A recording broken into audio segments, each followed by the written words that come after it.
So Maycee, a tough first round there, but you made the changes you need to and came out and finished it in the second. What do you just feel about your performance tonight? I couldn't ask for a better one. A lot of people would be like, I need to, you know, I wish that never happened, which, I mean, part of me does, but at the same time, you're also, at least in my head, I'm like, I'm glad that happened, you know, because it proves to a lot of people that I'm a tough fighter, and that's what people want to see, you know. People don't just want to see everyone have all the success. They want to see the ups and downs, and that's part of it, you know. That's what the sport is that we live in, or the sport is that I perform in, and as much as it sucks, it's definitely something that has to happen. Sure, and I think that was a lot of the feedback to the fight too. Like, I'm sure you'd like to go out there and dominate every second, but yeah, little moments like that and it's good, being able to rally, it kind of says things about you, right? Absolutely, yeah.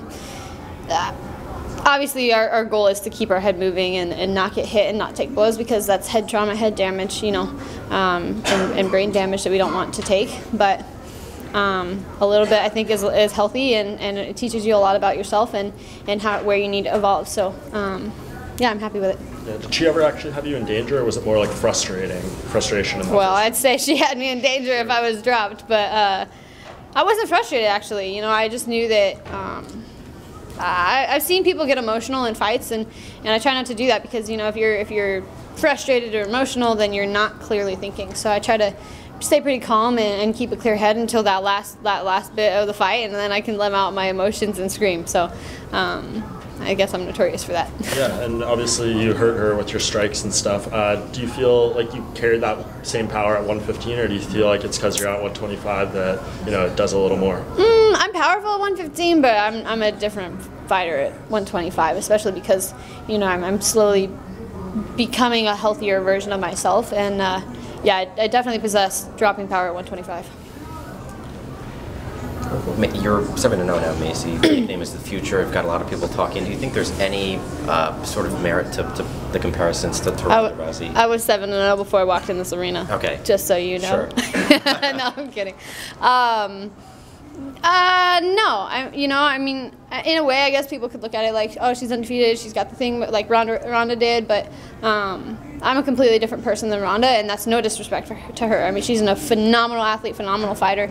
She had an amazing career, but I feel like I want to take my career a little bit different, and if I ever do get a loss, which I'm going to continue to fight until so that I never get one. But you know, if I ever do, I hope that I can come back a little bit differently than she did. But we'll see. You know, I'm hoping to not take that loss. Is that something you aspire to do, though, just in terms of bringing attention to the sport in a, you know, spotlight, you know, in a similar way that she did, as you mentioned, in your own way? Absolutely. I feel like I should definitely bring a lot of attention to the sport, especially as a young athlete.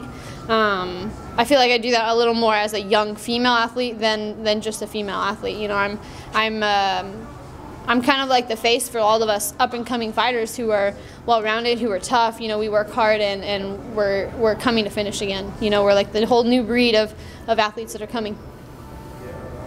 So what was giving you issues in that first round? Was it something she was doing? Were you just getting a little slow start? Walk us through what happened there, and then also, if you would, how you adjusted in the second to get that finish.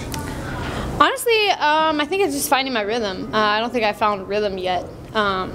Which, you know, I'm 7-0, but I'm still very new to this career. So as many rounds as I've had in the gym and now in the cage, I haven't figured that out yet. You know, I just haven't gotten my, oh, this is my pace. This is my, you know, like every fight is different. So I feel like I need that first round to kind of figure things out, and it may go the way I want, it may not, but I think I'm happy with that first round, because I definitely saw the places that I needed to respect her, the areas that I needed to respect her, and also slowly saw the ones that I could capitalize on.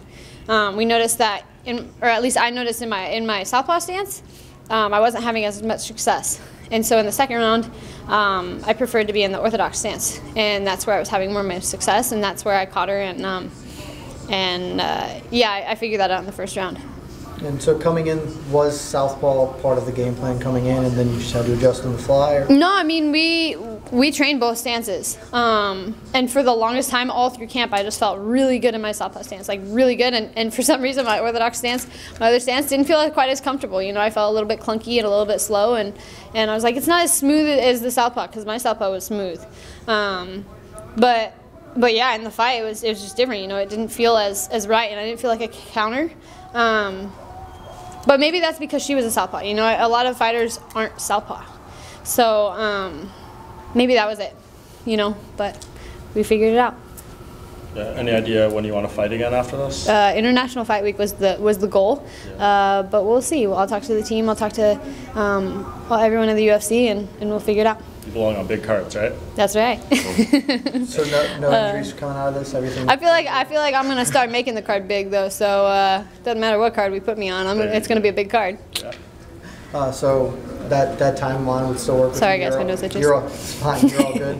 No injuries or anything coming out of this? No, I have a few bumps and bruises. I mean, that's kind of, again, what happens with every fight. But I feel good. You know, last time I was hobbling out of here, and right now my knee feels pretty great, so I'm good. Are you more interested in, you know, where people are going to ask you for like names and stuff like that? Are you more focused on like getting the names, or like getting styles that may challenge you and help you further grow and like develop your skill set, if you know what I mean there? I think I'm more worried about developing myself, not to my coaches and my team and my everyone behind me on that side.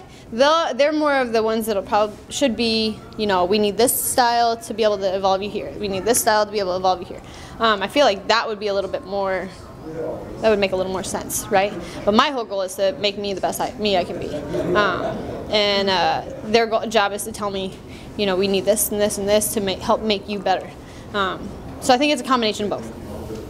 You kind of touched on it earlier, and we talked about it beforehand. Obviously, 125. You've got the fight under your belt now. How did everything feel with the weight, everything like that? It felt great. Cuts are never fun, obviously, but this cut was way easy compared to last time. And the other change I made was I started working, and I've said this on several interviews, is that I started working with the Performance Institute for my nutrition and to help me reverse diet out of the poor diet that I was in, or the cuts that I was in for 115 pounds. So fixing my metabolism, or getting on the road to being 100% is what I needed, and then it made the cuts to 125 way easier, and obviously 10 pounds is quite a jump, so that also helps. Good. Yeah. Thanks so much. Thank you.